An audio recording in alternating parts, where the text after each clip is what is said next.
Everybody ready? Yep. Good evening and welcome to the Tuesday, September 12th, 2023 Lawrence City Commission meeting. We will start the evening with an executive session, and then when we come back, we'll go through the instructions and begin the regular meeting. So if I could have a motion? Move that we recess into executive session for approximately 30 minutes to discuss privileged legal communications from the city attorneys regarding the possibility of acquiring real property in the city pursuant to the exceptions under KSA 754319 subsection B6 for the preliminary discussion of real property. The justification for the executive session is to keep the possible terms and conditions of the property acquisition confidential at this time. The City Commission will resume its regular meeting in the City Commission room at approximately 5:33 p.m. after the executive session is concluded. Have a first? Second. Have a first and a second. All in favor? Aye. Opposed? It passes 5-0. We're in executive session for 30 minutes.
We're back. Okay, we have nothing to report. We'll be back at 5:45. Goodness sakes.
All kind of news.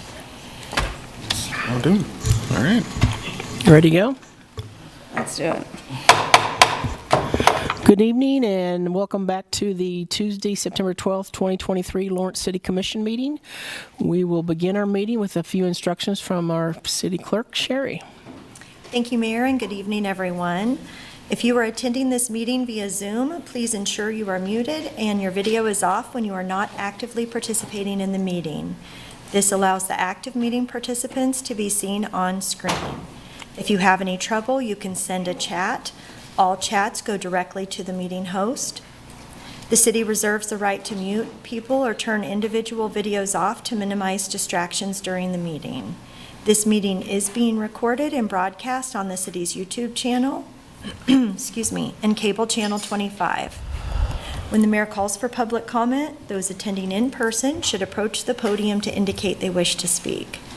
Those participating via Zoom should use the raise hand function to indicate they wish to speak. Please leave your virtual hand raised until you are called on. Participants will be called upon in the order they appear on the meeting host screen.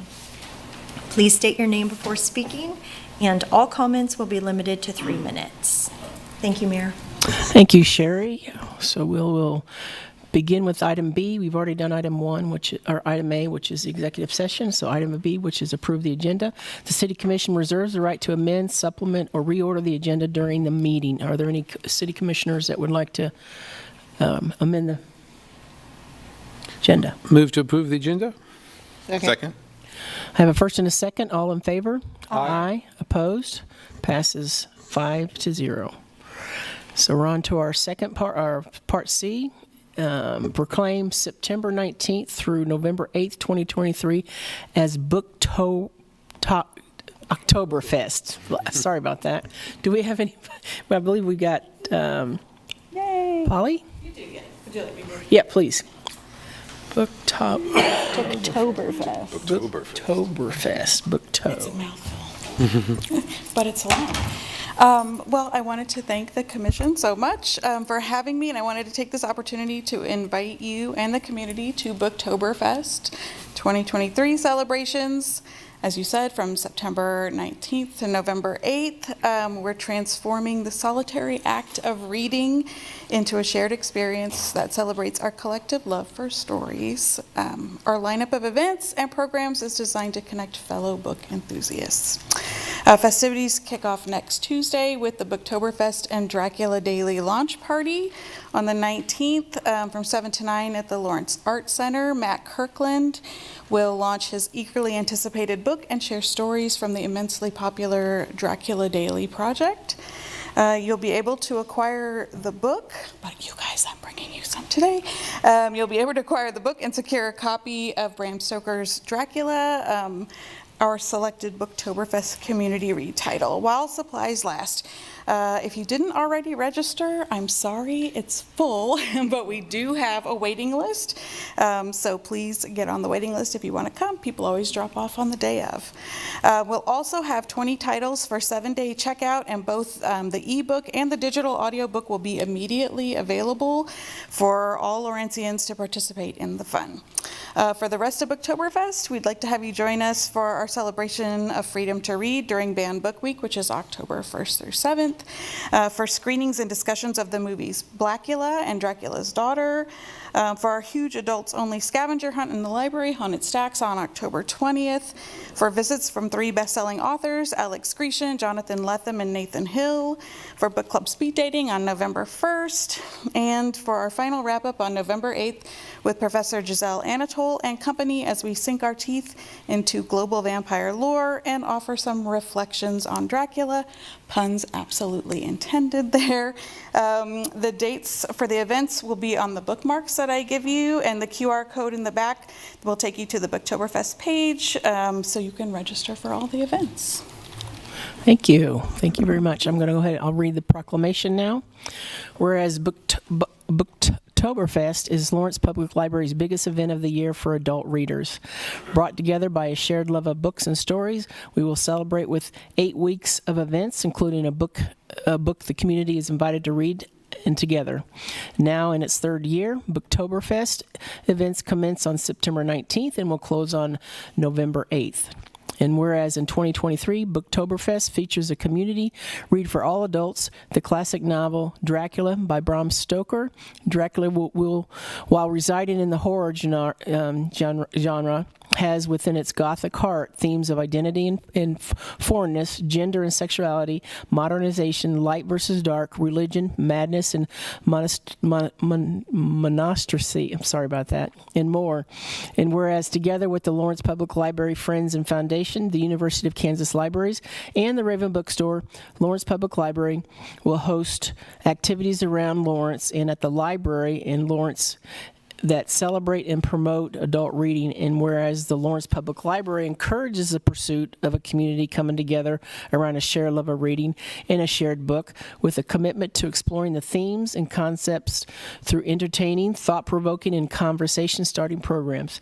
Now, therefore, I, Lisa Larson, Mayor of the City of Lawrence, Kansas, do hereby proclaim September 19th through November 8th of 2023 as Booktoberfest.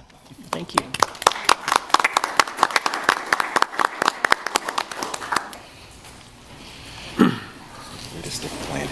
Man. Tongue tires.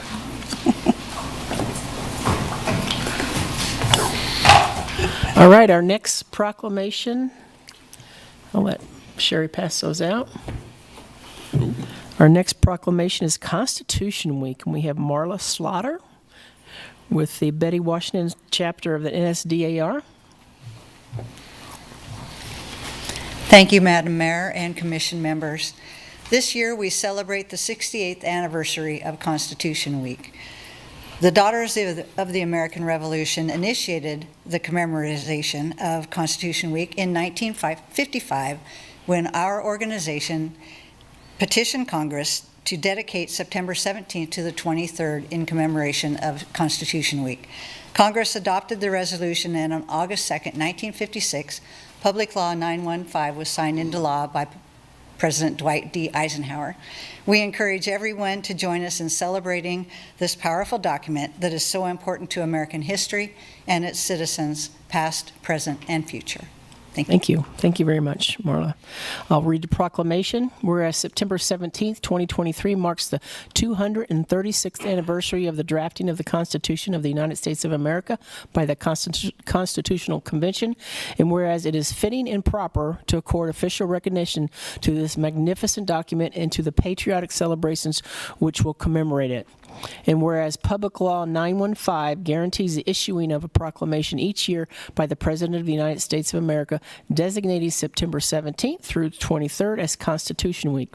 Now, therefore, I, Lisa Larson, Mayor of the City of Lawrence, do hereby proclaim the week of September 17th through the 23rd, 2023 as Constitution Week. And with the Betty Washington chapter of the National Society of Daughters of the American Revolution in celebration of Constitution Week, urge all citizens to study the Constitution and reflect on the privilege of being an American with all the rights and the responsibilities that privilege involves. Thank you. Thank you.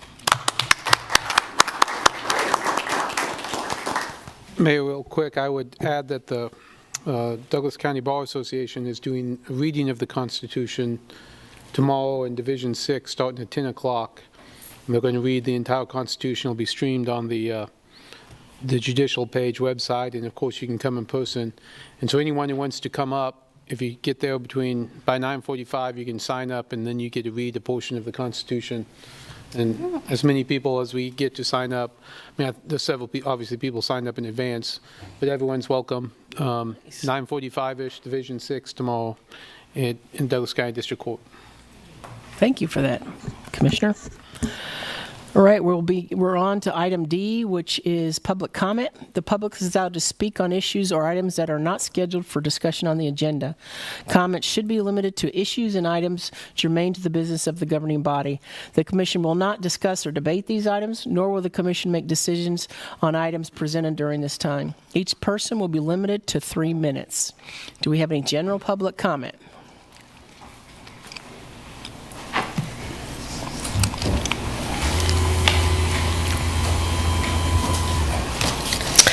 Hi, I'm Amy Buffman. I heard through the grapevine that we're getting another pandemic. So let me get ahead of the curve and be clear. You will not be mandating anything to me. Apparently, there's some confusion on your part about the relationship we have. You work for me. I'm not your servant nor your slave. I will not be mandated to. I will not be forced to do anything against my will. You are my employee. Get it straight. I suggest that this time, when you get the orders from our higher up employees, you know your bosses, you reject them. We aren't stupid. We know all this bullshit starts in these liberal Democrat cities. I look forward to seeing even more pushback this time around if you try any of that stupid overreach of your powers. In fact, I encourage it. I will not comply with these clowns ever again on the masks. I am in charge of my own health, and I haven't forgotten all the damage you guys did to our children. Stand up, people, or you'll be on your knees begging to open your businesses again. Thank you. Other general public comment?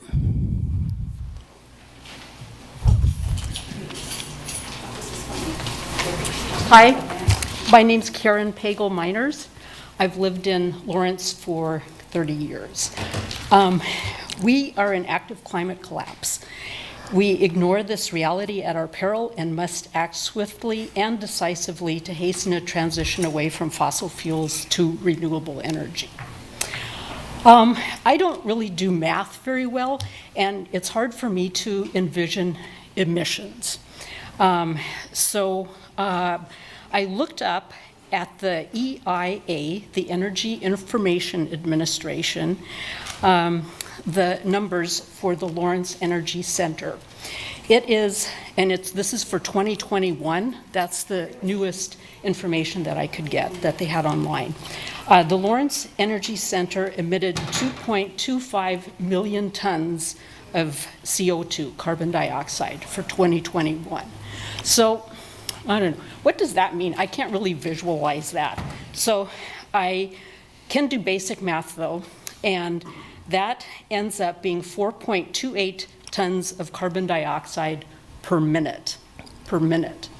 So that still doesn't really tell me, it's like, okay, sure, tons, whatever. So I looked up at on EPA's greenhouse gas equivalencies calculator, that 4.28 tons would be equivalent to carbon sequestered by 64 tree saplings grown for 10 years. So that kind of makes sense, right? 1 minute of CO2 emissions from the Lawrence Energy Center, and it's, to counteract that, to balance that out, it's 10 years, we needed to plant 64 trees 10 minutes ago, and I've talked for 1 minute, so we need another 64 trees 10 minutes ago, or 10 years ago. It might be worth noting that the fossil fuel industry as a whole gets $11 million of subsidies per minute. So if I'm reducing everything down to minutes, that's per minute. On Friday, April 20th, 2021, Evergy announced that it would retire its coal power plant in Lawrence, the oldest in its fleet, by the end of 2023, and add 700 megawatts of solar energy by the end of 2024. And now it looks like they want to keep the plant open until 2028 or even 29. That's 4 or 5 more years. And we can't plant enough trees, that we should have planted a decade ago to counteract that. So I just... Thank you, Karen. At 3 minutes, yeah. Thank you. Thank you. Little basic math. Other general public comment from the room?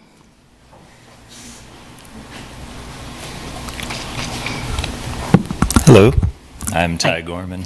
I'm the Beyond Coal representative for Kansas for Sierra Club. And just wanted to come in and give some context to the folks who are gathered out front of City Hall here, and a lot of folks out there with signs asking to shut down the coal plant here in Lawrence and protect the health of our community, meet the clean energy goals here in Lawrence. and work to lower energy prices and improve health by shutting down that plant. The Evergy rate case right now is asking for over $14 per month more from residential customers on average than they have. They're asking for that as a rate hike.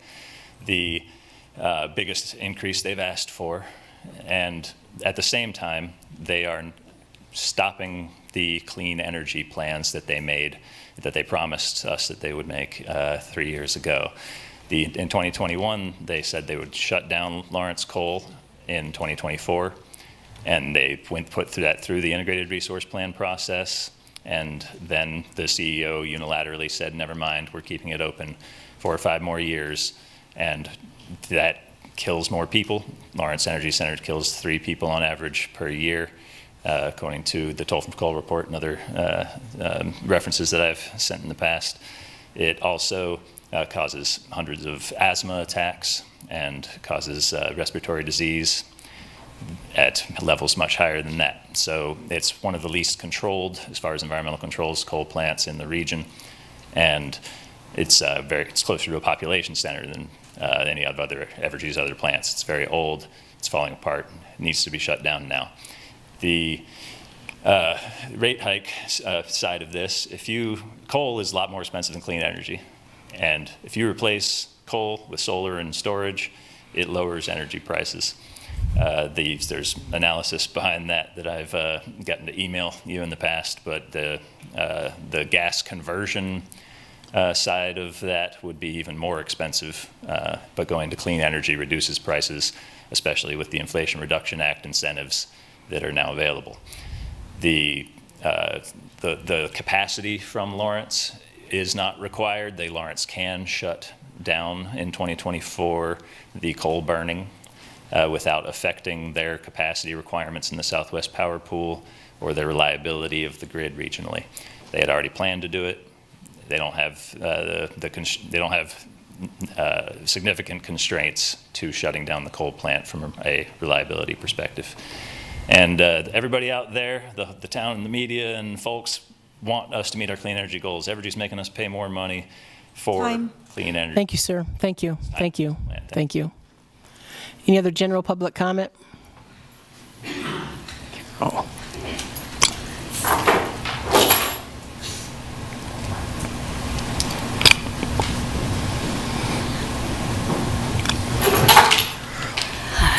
Bonjour. Hello, my name is Carol Cady Blackwood. I am a longtime Lawrence resident. I am a 6th generation Kansan and an enrolled member of the Kickapoo tribe in Kansas and affiliated with the Prairie Band Potawatomi Nation. But I am also a member of the Lawrence School Board, but I'm not coming here as a school board member. I'm coming here as an individual and an Evergy customer.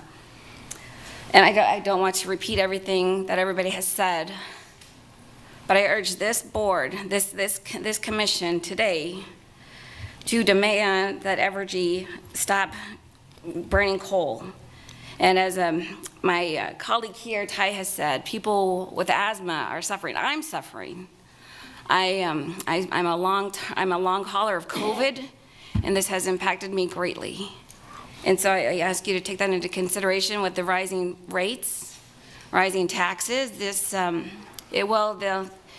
The ones that will be most impacted by the inflation from Evergy will be our most marginalized and residents, especially those who are on fixed incomes. Thank you. Thank you. Switch.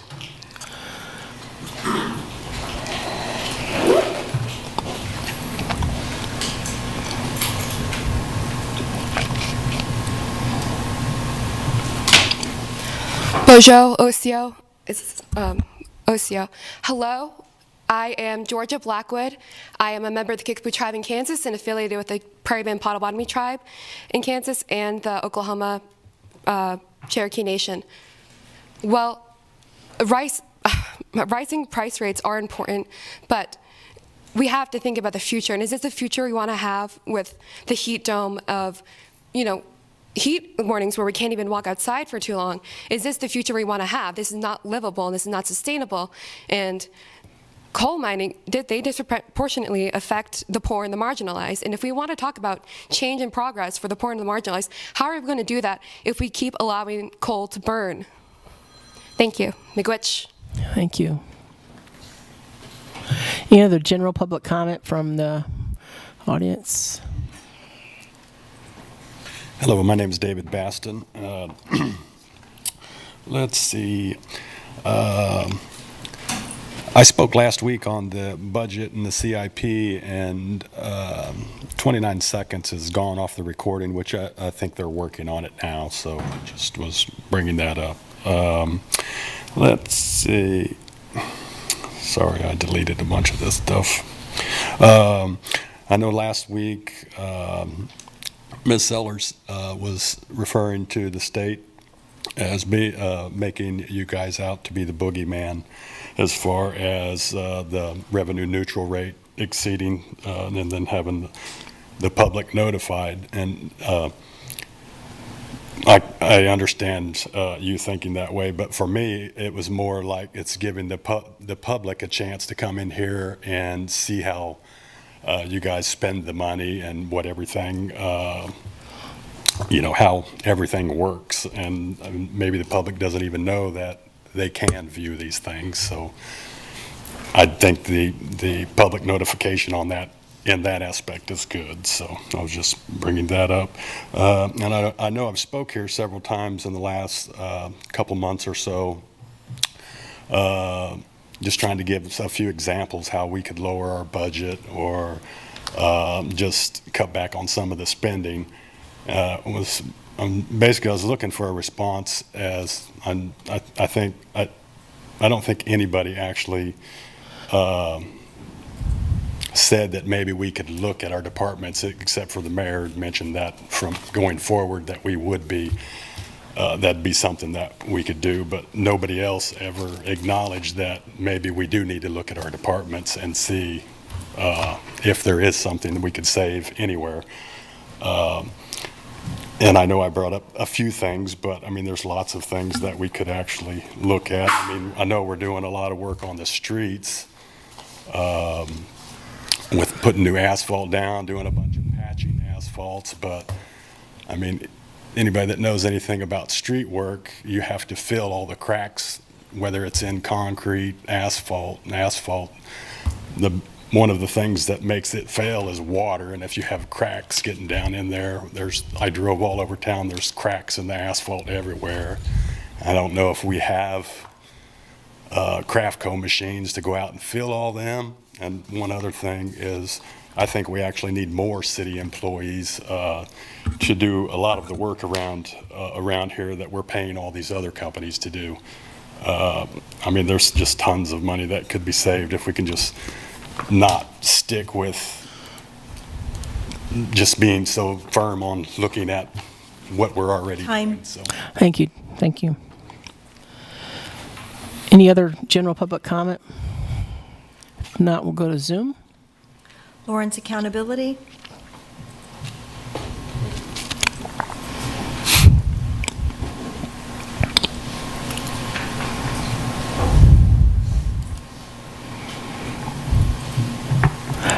Michael Arabe.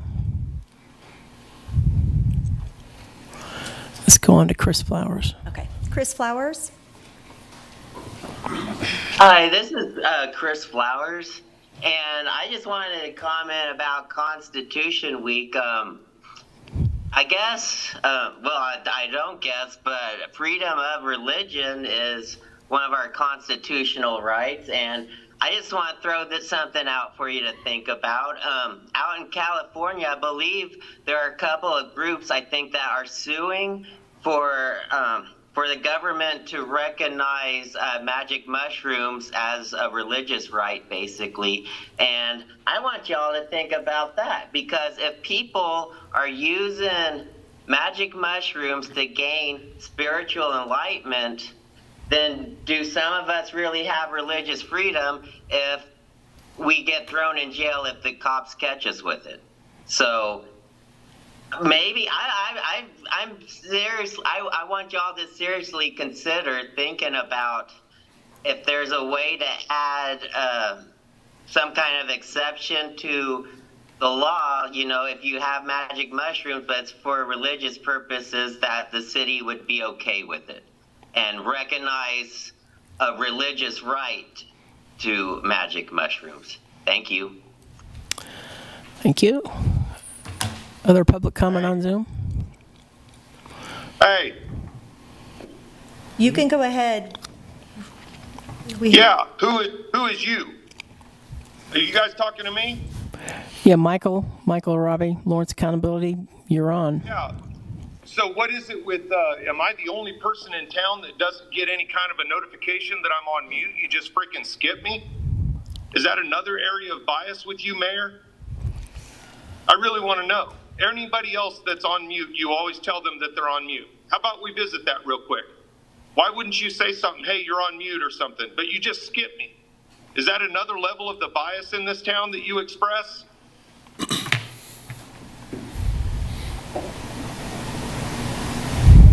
No? Nothing on that?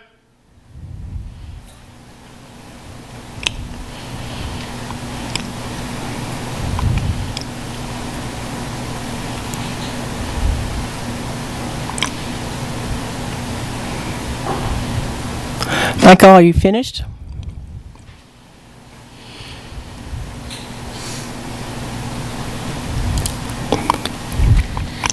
I guess he's finished. No, I'm not. You guys kicked me out of the damn room, and I'm having problems with this damn trying to figure out Zoom. But I want to tell you this, Courtney Shipley is a damn liar. Excuse me. And that's what's going on. Michael, you're out of order. You addressed the body, and this is your warning.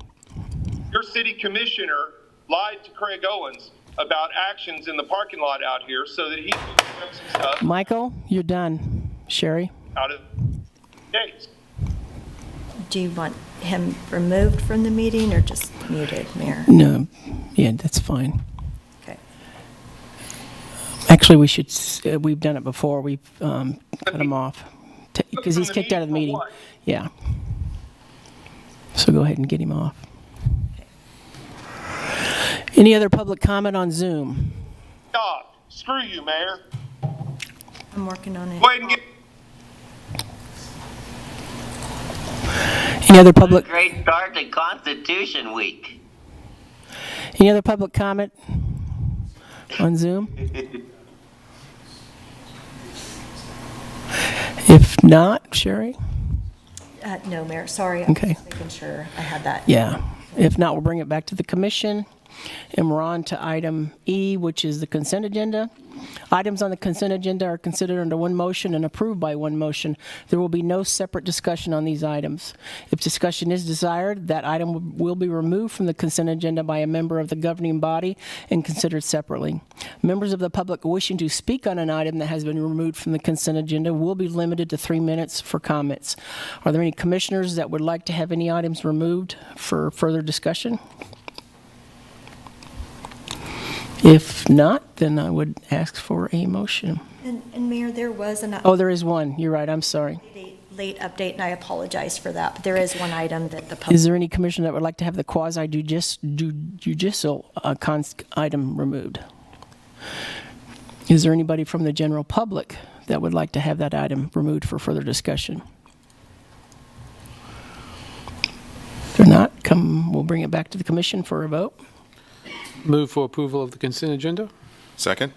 The first and a second, all in favor? Aye. Opposed? Passes 5-0. And for the quasi-judicial item? Don't think. and that's included because you opened that up for the public already. Okay, so it's all under one motion, we're good? Okay, then we're on. Thank you very much. I'm still getting used to that. Item G, regular agenda items. We have one, which is to receive an update on records management system and code management projects.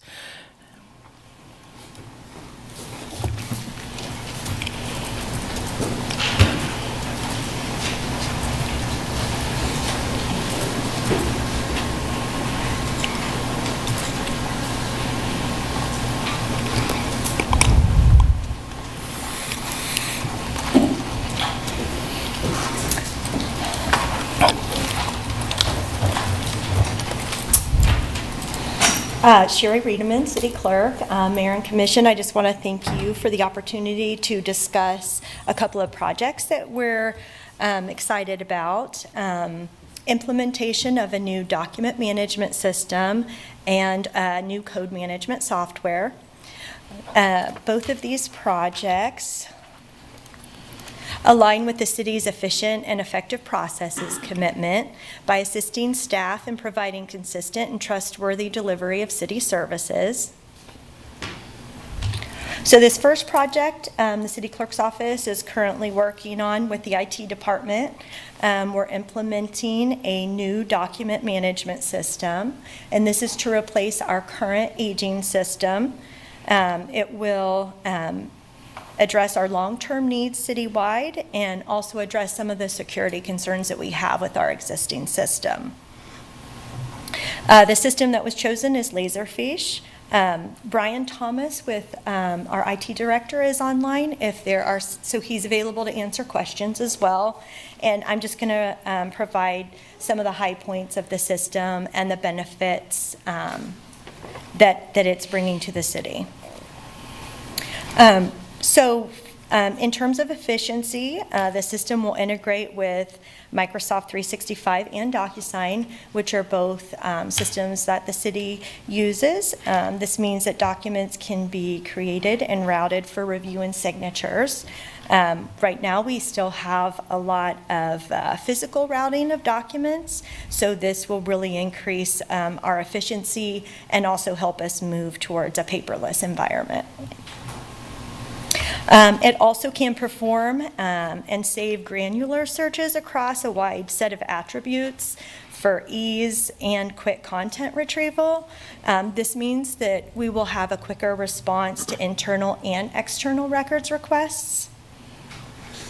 We'll be able to import electronic files in bulk or on a set schedule.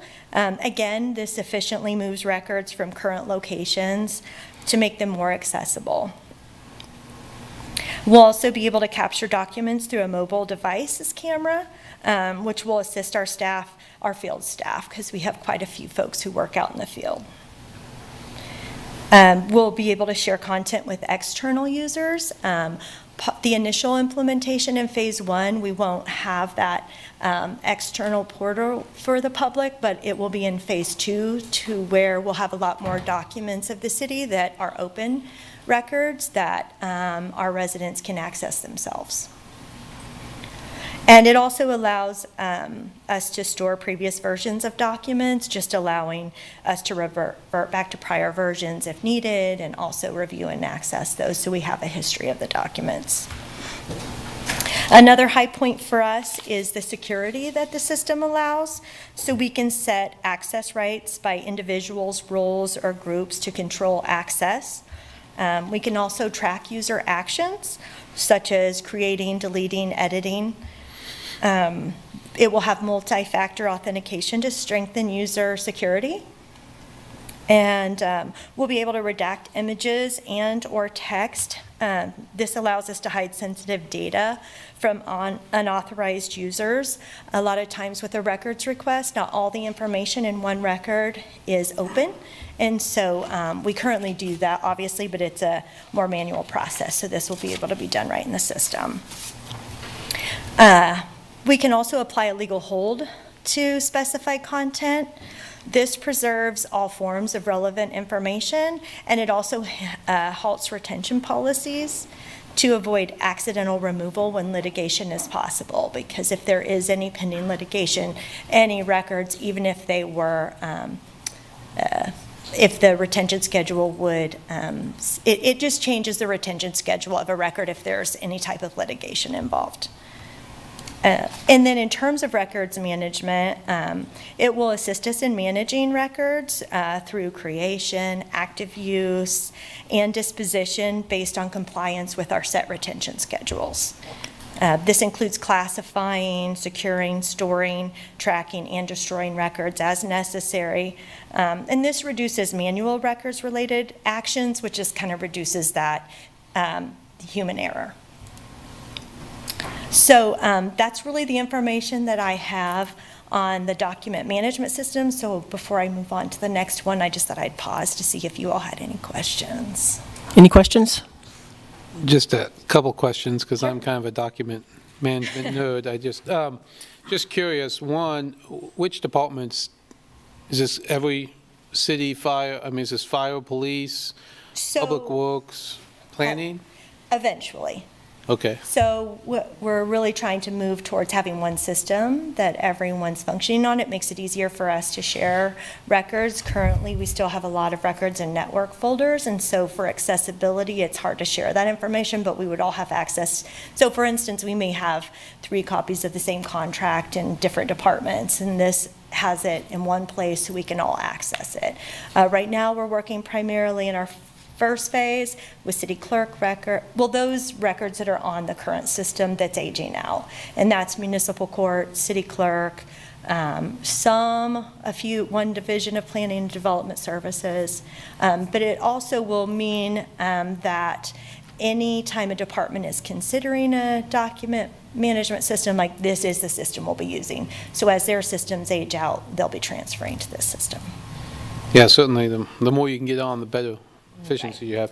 Curious, you talked about the mobile access. I know one of the new features coming out is mobile signatures, like if you're on site, now I'm thinking planning or something, and you can hit the button and get a mobile signature. Is that a feature they have, Laserfish has? I believe that it does. Brian might be able to answer that question, but I know that it works with DocuSign, which we have that service, which I know has the mobile, so I would imagine so, but a lot of those things are, go ahead, Brian. Yeah, no, I just want to chime in. There is electronic signature with this, and it is a mobile accessible application. What I haven't confirmed here at this meeting, Commissioner, is the fact signing from the mobile. I assume if it's working in the app as it would at the desktop, it's going to allow for that. But just to double check, I will circle back with the vendor and make sure that is 100% sure the case. And maybe a question for you as well, Brian. Is this stored on-site, or is this a cloud-based storage? This is a cloud-based system, like most systems today. I assume so, but just wanted to check. Thank you. Yep.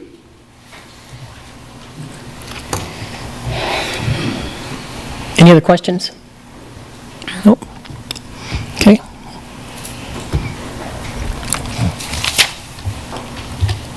Okay. So the other project that we're working on is municipal code online system, and we're working with the city attorney's office on this. There's sort of 2 aspects to this project. The first one is codification or recodification. Our last codification was in 2018. What's a little different about this is that we're using Municode, which is a division of Civic Plus, is that we have an attorney specifically assigned to us, and they have been spending the last several months doing a legal review, which is now complete. In that, they identify and eliminate any conflicts, inconsistencies, and obsolete provisions in connection with Kansas statutes. They also identify and eliminate redundant, conflicting, or obsolete provisions. So we just had our meeting with them last week. So sort of next steps on that. I will say she was very impressed with our code and had a lot of good things to say. Other folks she's worked with have had a lot more major changes than we have. But we do have some conflicts and inconsistencies that we'll be addressing. So now that we have all of that information from her, Deb Barnes in the city attorney's office is reviewing that. We're reaching out to departments on some language, and once we get our final okays on that, then she'll get those completed. It'll be sent to their editing and proofreading where they do detailed editing. They have a second version of that, so that's about 3 months. They also do, then we'll have 30 days to do our proof review, final updating, and then we'll get our ordinance here for you all to adopt the ordinance that kind of codifies all of that. And then that timeline's about spring of 2024. That's when it'll be complete. And then with that, we're also using their online code hosting services. And we're really excited about this because it's really going to make the city code a lot more accessible than it is currently. It's there and it's on our website and it's great, but we really don't have good search functionality. So some of the things that this will do for us, it links newly adopted legislation to the affected section. So you can store, search, and link ordinances anywhere in the code. Each time the code is updated online, it keeps a permanent archive of the previous version created so we can see how the code has evolved. We will be using their quarterly supplementation service, which is essentially anything that's been adopted in that quarter will be codified every quarter. It also has, like I mentioned, really great search capabilities where you can enter a keyword, a phrase. You can do granular searches by using and or not to really just pull search results, and it'll do like hit highlighting on all the references. They have an extensive municipal code library, so any codes that they host, which includes 48 cities in Kansas and approximately 3,300 nationwide, will have access to, and our residents will have access to. There's a municipal law research tool that's designed for attorneys, planners, and clerks, and that allows users to search all the codes and ordinances in that municipal code library, which is great for code research, looking at comparable cities, ordinances, and best practices. I would have liked to sort of shown you what that looks like, but I would either been linking to someone else's code or showing you an advertisement from Unicode. So I have a question on the code part of it. You'd indicated it's for attorneys. Is that only for attorneys to look up, or anybody can? anybody can. Okay. It's just anyone can use that function. Okay, great. And how many cities are under Unicode? I mean, there's a lot. I struggled to find a definitive number. Hundreds or thousands. Yeah. I'd say we're an outlier, especially for our size, that we don't have the search capability. So I'm very excited about this. I know not everybody gets excited about code stuff, but for those that do pay attention to what we do here and the laws that we have that affect everybody and that want to do that research and want to self-serve and engage in their government, this is going to be so much better than what we have. So Sherry and I have been celebrating behind the scenes, and I'm glad that she's putting it out there because there's a lot of work to get into this range. Yeah, this is really great news because I do a lot of reading just trying to find that one code or that one area. So I'm sure everybody else does too. So this is great news. And I'll add, even just if you're moving here as a new resident and you want to just search, dog, animal, chicken, it'll pull up every reference in there so you can eat a lot. It'll be much easier to find those things that you need to comply with or you want to understand. And obviously we're always happy to provide that, but there are a lot of folks out there that would prefer to just access it themselves on their time after 5 o'clock. After 5 o'clock, yeah. Yeah, that's great. Any questions or? I would just echo that Unicode is used a lot. I use it in the legal world a lot, and most cities, most Kansas cities use it. Many do, of any size. So, and it's very user-friendly. Oh. Now, Sherry, with the integration to Civic Plus and using Minicode, will that allow for any regulatory reference? So if there's an ordinance that has any referencing regulation to it, so anything with parks or with planning and development, if there's a city regulation, will it have the ability to reference that or take a person to that if there is a regulation that's associated with that code? You're saying regulation outside of the city code? Yes. I don't think so. Okay. We would have to build that in, and I just don't know if there's cities do. I bet they would have some kind of an ability to do that, but administrative rules and regulations change more rapidly. Right. And so it's an interesting point, but most of the stuff that we have would be associated with code. Right, and I would say they do have some document, some level of ability to upload documents. It's just a matter of whether that's a service we would want to use in the future, so maybe that would be an opportunity, but it's not part of our current agreement with them. Okay. If you don't mind, on that point, so that's another project that we're kind of working on, is trying to compile all of our departmental and administrative regulations in one format, in one place. Departments have all of their own, but they're in very different states of organization, and there isn't necessarily any common code or nomenclature or way to reference them or to know where, just like code. And so we are working on that as a separate project. Sherry and one of our interns actually is working on that project. So all of these things will just come into being able to find and reference things so much easier. And just make them accessible to the public without, so that they're on our website or they're through one of these systems that we have and easy to find. Yeah, that's great. I had a question. Would this include the ability to search agendas? That would be separate. So we have agenda management software, and I believe that, and I may not be right about this, but I believe that Civic Plus did purchase iCompass, who we're using, so we'll be looking at in the future some level of how those might be able to work together to increase that as well. So we have that now to do search? We have iCompass, and you can search in that. We have the iCompass software, so you can do a search in Document Center, and it should pull up any minutes or agendas.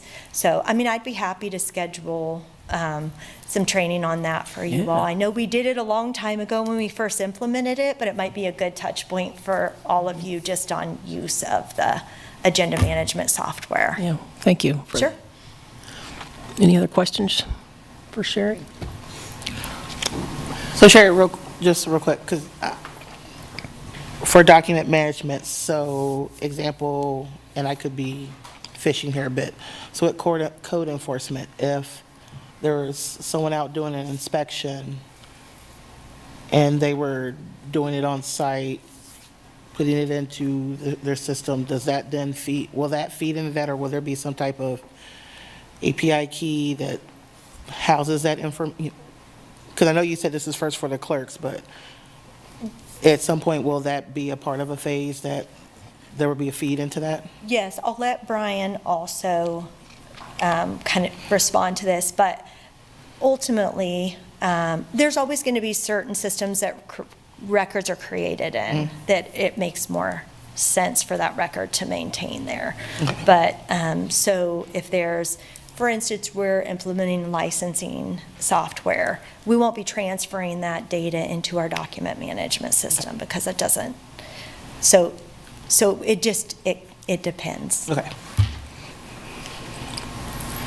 Okay, any other questions? If not, we'll open it up to public comment. I'm going to sit down for that. Okay, thank you. Thank you very much, Sherry. Just stop sharing real quick. You're good. Okay, thank you, Kurt. All right, we'll take public comment on this item at this point. Come on in. David Bassett, that sounds great, all of the stuff you're using on there. The only thing in all that I had slight concern with was totally cloud-based retention of all of our information. So I don't know why, if you've even checked into having a physical storage also, just for a backup. Thanks. Thank you. Can anybody address that? Sherry or Brian? Do you want us to Yes. do that now or wait until we see if we have other questions? Yeah, other questions, I'm sorry. Yes, Just you're right. might be easier for me to. Yep, I get that. Thank you, Mayor. Thank you. Thank you, thank you. Any other public comment from the room? If not, we'll go to Zoom.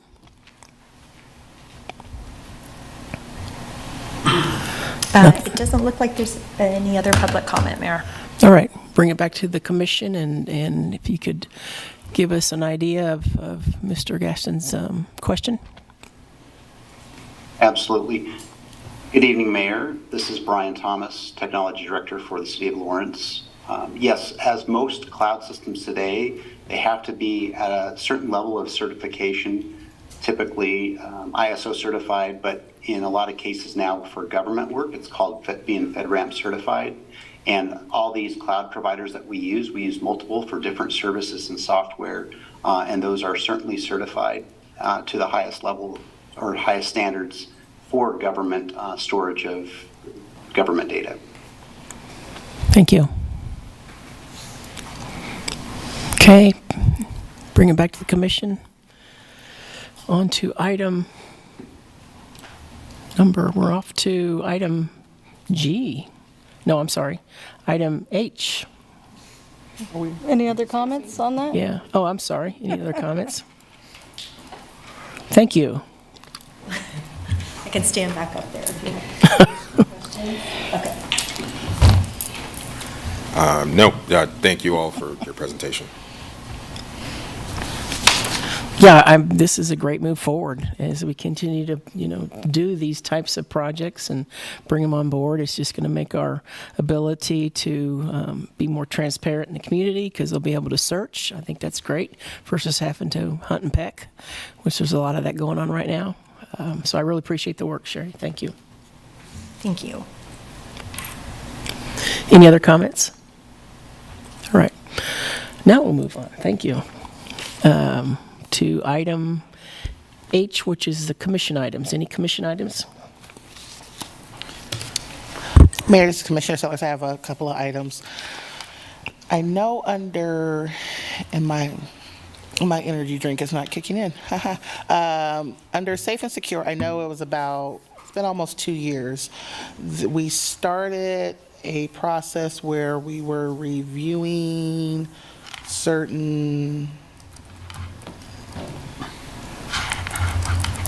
ticketing laws, or we were looking at maybe low-level offenses and whatnot, and that at the first conversation, we were waiting until the new police chief got acclimated, and then we were wanting to wait until the new fire chief got acclimated. So just wanted to see if we could get a city manager's update on where that work lies, where we're at. So I know there was an initial, I don't want to say list, but and this predates me on the commission, but there was an initial list shared with the commissioners at that time, but there hasn't been any work since then, or at least not to my knowledge.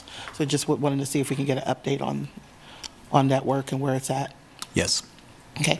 And then my second request, wanted to see if we could have, I would say, not necessarily a presentation. We can start with a report. Several of our municipalities in our area are doing their versions of the Homestead Act on a municipal level. Most recently, City of Topeka passed their version, which is essentially providing a property tax relief for seniors, and some municipalities is for vets. And so just wanted to see, based on some of the area municipalities, how they're operationalizing their property tax program or their homestead tax relief program for seniors, what that would look like for our community, and have a report back maybe in the next 60 days or so. So not a high priority, but something that maybe before the end of the year, we can get a snapshot of what something like that could potentially look like in our community. Okay. We'll do the best we can. Yeah. We can start there. That's all I have. Thank you. Any other thoughts on that? Everybody was okay with that? I'm fine. That sounds good. Yeah. Yep. Yep. Yeah, I did see that. I like the Homestead Act. That was, I've not seen that. yeah. Any other commission items? If not, we'll move on to the city manager's report. Thank you. There are 4 items in there. We're updating on some questions that we were asked about amendments to Chapter 10. So there's an update memo on that. Update on our police department accreditation progress. So we're at a critical stage and moving forward according to plan on that one, so that's very exciting.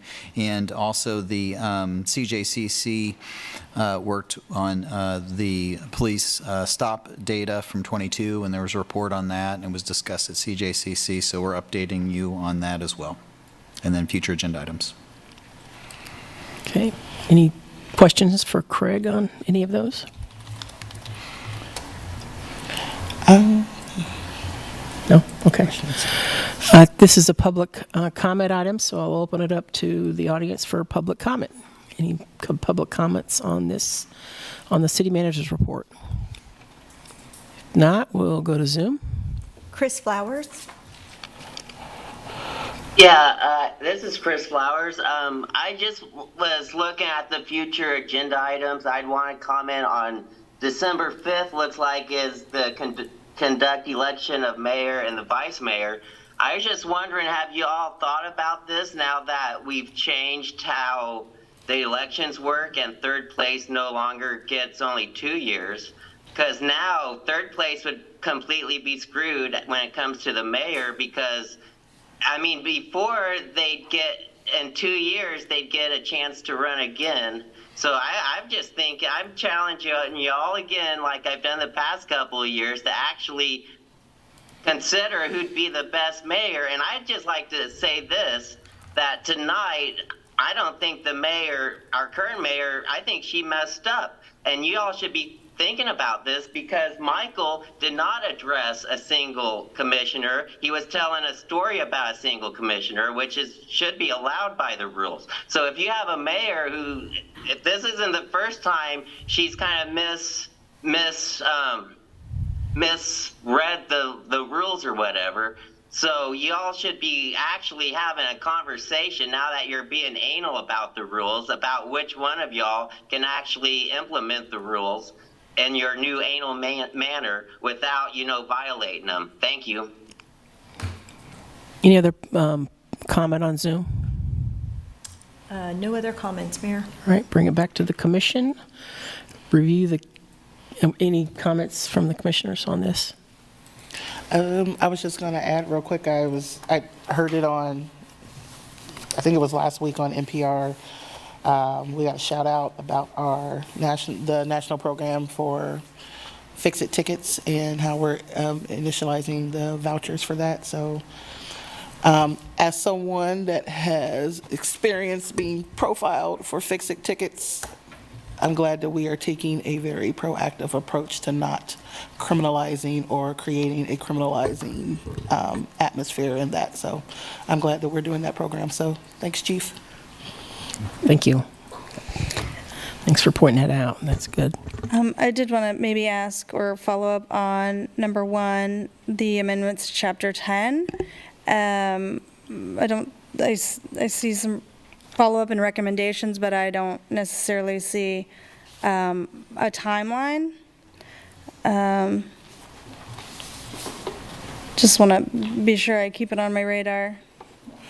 This is Randy Larkin, Deputy City Attorney. We're looking for a little bit of direction or what time you would want, how much public engagement we would want to do. That's all going to dictate how long this is going to take. Also, we are kind of busy at the current time, but we can always work it in. And so when would you like to see this back, and we'll do what we can. Well, a complete rewrite of Chapter 10, a sentence that I loved but also scared me. That doesn't sound like something I'm going to hear by December, for example. That will be next year. Has staff talked about what a reasonable, a rational possibility for that would be? For the rewrite, that's gonna be a significant project. That would be next year or somewhere around that late next year. I do want people to know that we care about it. I do want people to know that we're looking at it.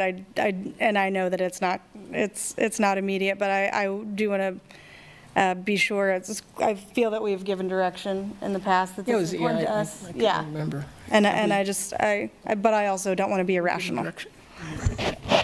There's, part of the question is, do you want us to roll this into that new portion, or what we can roll into it, or do you want to do something separately now, and then the rewrite will come later?